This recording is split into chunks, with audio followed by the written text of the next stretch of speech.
আয়। আয়তক্ষেত্রের ক্ষেত্রফল 240 দেওয়া আছে তো, প্রস্থ দেওয়া আছে 10, তাহলে আগে দৈর্ঘ্যটা বার করতে হবে। 240 কে 10 দিয়ে ভাগ করে আগে দৈর্ঘ্যটা বার করতে হবে, তবে এই সূত্রটা হবে। তুমি দৈর্ঘ্যটা না বার করে 24টা কোথা থেকে পেয়ে গেলে? দৈর্ঘ্য আগে বার করবে,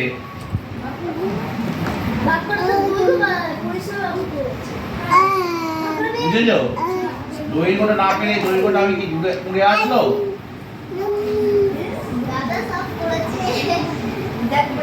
এই দশমিক ভগ্নাংশটাকে মিশ্র ভগ্নাংশ, সহজ অঙ্কগুলো করতে পারো না, আর হচ্ছে শক্ত অঙ্কগুলো করে ফেলো। কি করে করো? 125/100 দশমিক এরপর 2 ঘর